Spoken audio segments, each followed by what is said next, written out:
Prime Minister Narendra Modi is making a whirlwind tour of India, from Tamil Nadu to Pilibhit. Prime Minister is the face of BJP campaign.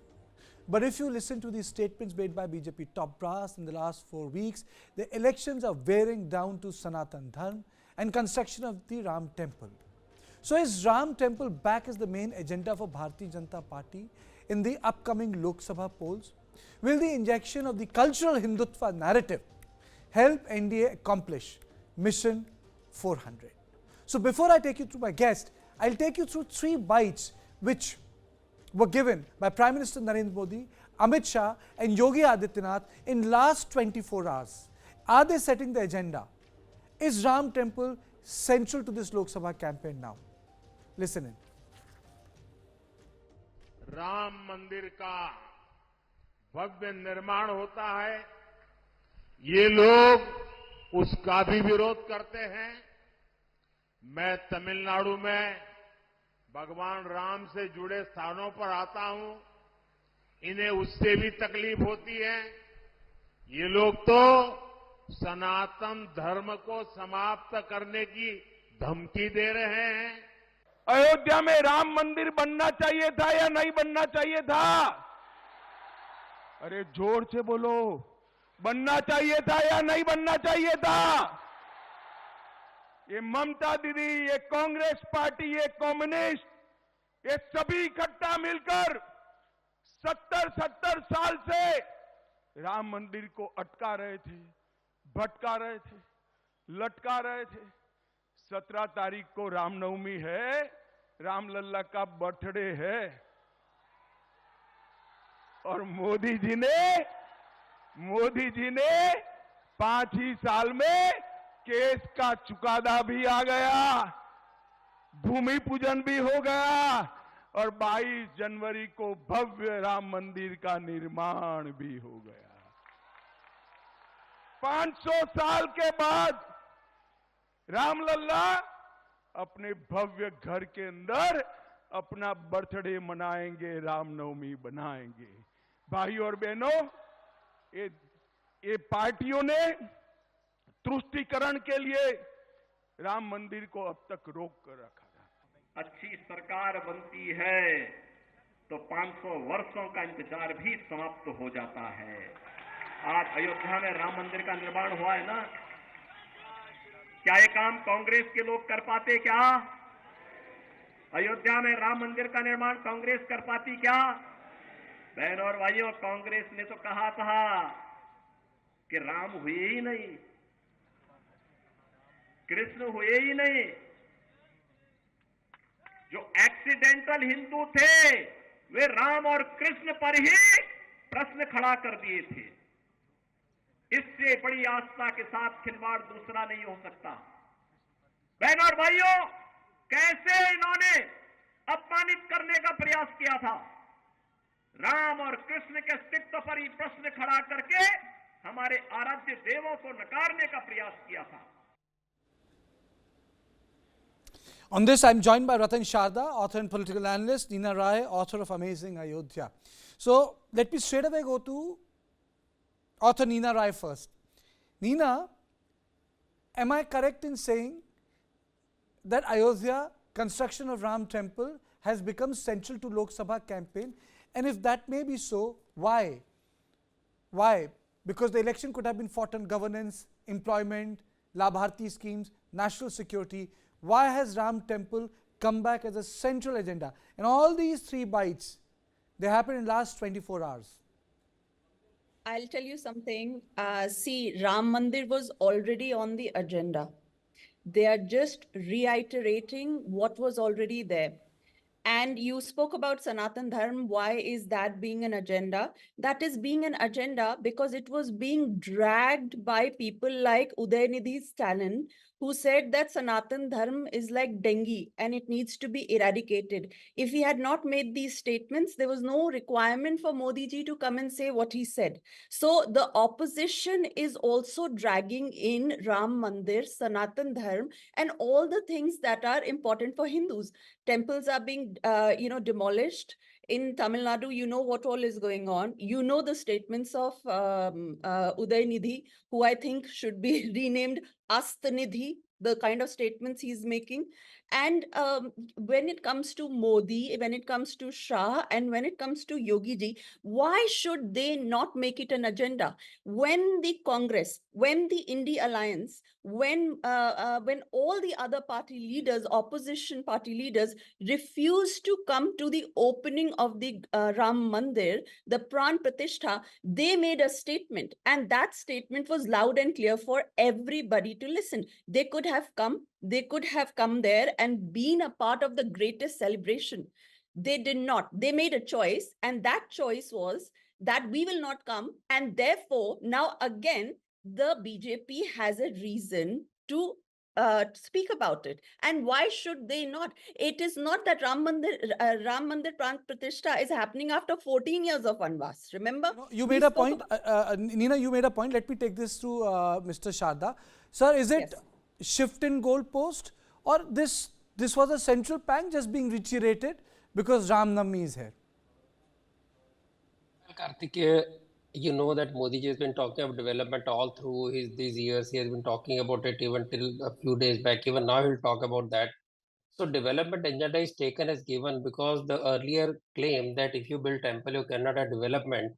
This kind of dichotomy was not acceptable. And Modi ji has talked about his great record in serving the last of the poor, and also making a wonderful comeback from frail five to the top five economies. So that agenda is already understood. Every poor person in India knows that they have benefited from Modi ji schemes, whether house, toilet, water, or gas. Now, coming to why Ram Temple, see, BJP was hounded, BJP was insulted, ridiculed, Hindutva was ridiculed and insulted for years together. I've been on various debates and they would ridicule us, telling us, मंदिर वही बनाएंगे, तारीख नहीं बताएंगे, तारीख बताओ. Then you know how Mandir was continuously opposed by Congress Party, by Samajwadi Party. Hundreds of people perished because of highly oppressive measures of Mulayam Singh Yadav, and the kind of propaganda that Congress went through. I'm not talking of affidavit in the courts, but also ridiculing the making of the temple, saying Modi ji kahin bhi is tarah late jate hain वगैरह. All these things, and also as anti-Sanatan stance in South continuously, and every party supporting that anti-Sanatan stance. Tell me one India Alliance person who has not supported each other, even if the original person has taken another statement. So when your Hindus feel totally threatened and insulted and ridiculed by these people, Modi ji will pick up the issue.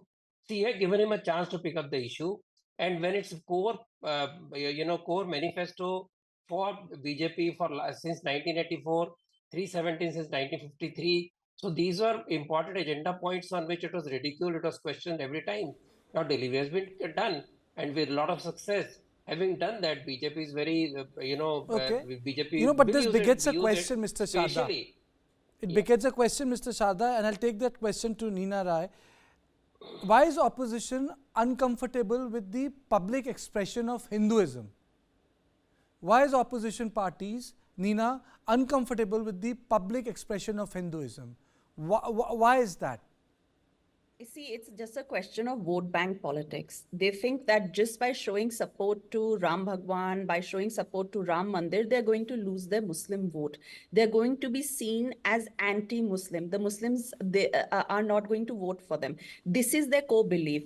Out of that core belief, they will do all sorts of propaganda and say, no, Modi is appeasing the Hindus. When they all go wear skull caps, go to dargahs, go to inaugurations of churches, go and have iftar parties, then it is not appeasement. But when Modi ji goes to a temple, then that becomes appeasement of Hindus. This has always been the dichotomy and the hypocrisy of all the members of the I.N.D.I.A Alliance, starting from Rahul Gandhi, the man who's soon going to be, in just a few years, he's going to be a senior citizen, but he's always promoted as the young man, or, the change maker of Congress, right? So this is something that they keep reiterating, because they don't have anything else.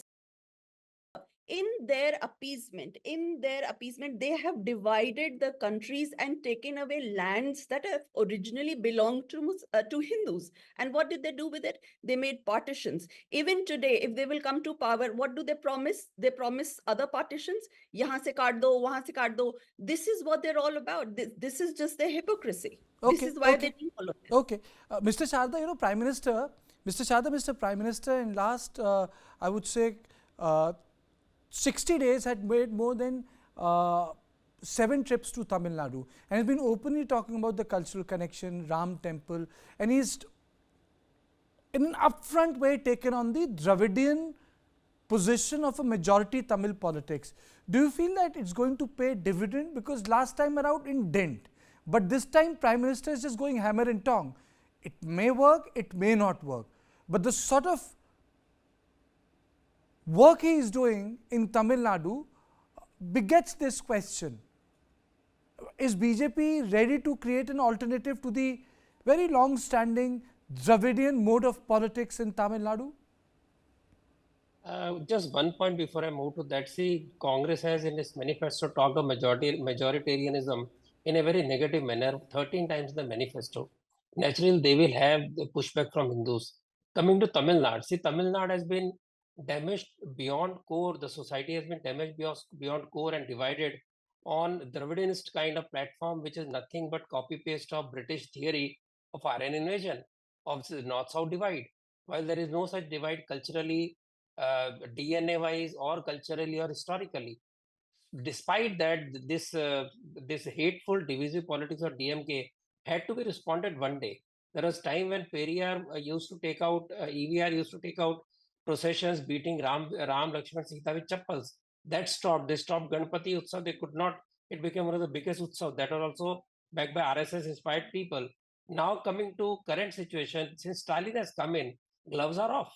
Continuously insulting Hindus, continuously insulting their dharma, their Sanatan dharma, their traditions, their cultures, and also even the way temples are being destroyed. Think that the All this being seen by broomstick the of people. reform, So BJP broomstick, had to Mr. respond. Shada, It do is you not think that the important. Mr. Just Shada? 1 minute. No, I'm not Just stopping 10 you. seconds. I want you to add this to Okay. your answer. Do you think that the broomstick of reform sometimes is used to berate cultural expression of Hinduism? Because that was my original question. You see, cultural expression of other religious formation is celebrated. The carnival, isn't that celebrated in Goa? It's religious in nature, it's celebrated. But cultural expression of Hinduism is seen with some sort of a suspicion that it will lead to majoritarianism. Where does it stem from? This is something I've been probing in the last so many years. Where does this stem from? You can go to carnival in Goa, which is religious in nature, of a patron saint, and you can celebrate it. No issue. But there's a public function, it becomes a matter of some sort of it becomes suspect, if I am correct. Kartikeya, see, the main issue is that the British-fed colonial mindset, which treats Hindu as a very bad religion, as an orthodox and backward-looking religion, which has no positivity to regain, it has no science, no maths, despite all the evidence. Our own people, the Nehruvian school of thought, removed all the reference to India's past glory, whether it's highest GDP of the world up to 30%, then 23%. It's technology, it's mathematics, it's science, it's metallurgy, shipbuilding capacity. All these things were not known to us for nearly 7 decades. They never came out. Even South history never came out. North history never came out. History was seen through the mirror of Mughal Sultanate, though it was much smaller than what other empires were.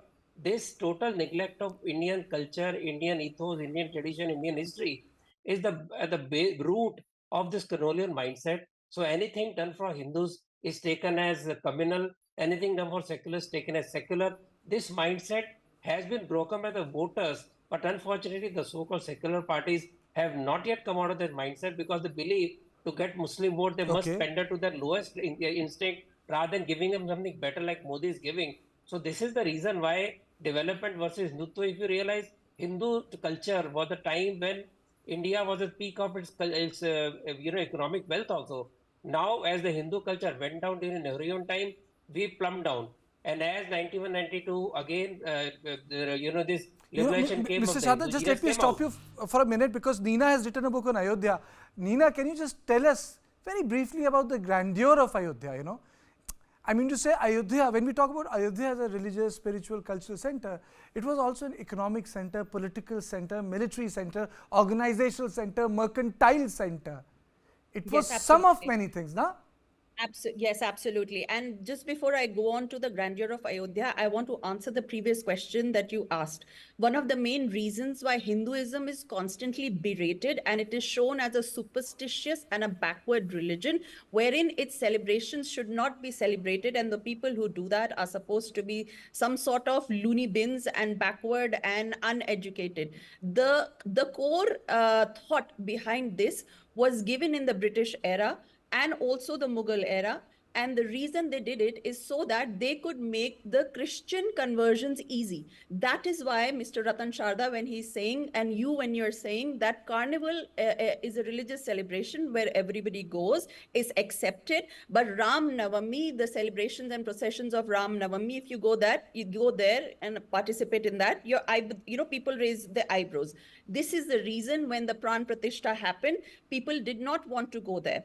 The reason for making Hinduism, a bad religion, giving that a name, is the fear that Hindus will not convert. So this is one point I want to make. The second thing you asked me is about the grandeur of Ayodhya. Of course, Ayodhya was absolutely grand and beautiful. Not only that, in the Valmiki Ramayana, it is clearly stated that Ayodhya was extremely modern. Modern for what? Modern for the times that it was in. And it had been expanded to accommodate the big booming population and the people. So what do we read just in those two lines? Expansion, and it was modern, and everything that you can think of was being constructed in Ayodhya itself. And people and diplomats, traders from many countries used to come to Ayodhya to trade, Okay. and also diplomats from many countries used to come to Ayodhya, and people used to come and give their taxes in Ayodhya. Taxes, why? Because Raja Dashrath was an emperor, so this was an empire. That is why everybody used to come and give taxes. This is very similar to the Roman Empire, wherein it became so big that they had to divide the country into small provinces. This is where the word province comes, jo aaj hum pradesh ki tarah lete hain, but in the West the word province is used for this reason. And so this was done for tax collection.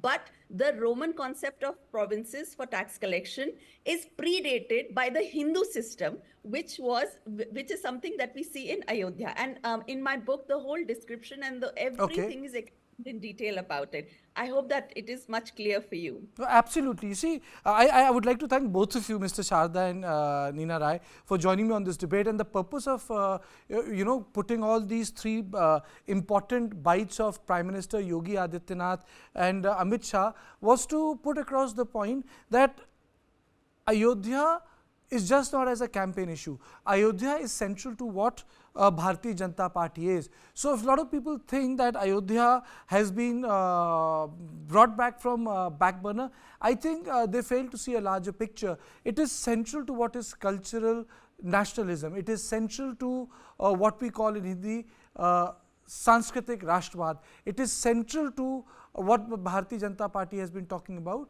that Ayodhya is not to be treated just as a temple town. You will have a spiritual journey. It will be a journey which will center around the concepts of Rashtravad and cultural renaissance. Though renaissance itself is a Western word, I think the better word would be cultural renewal.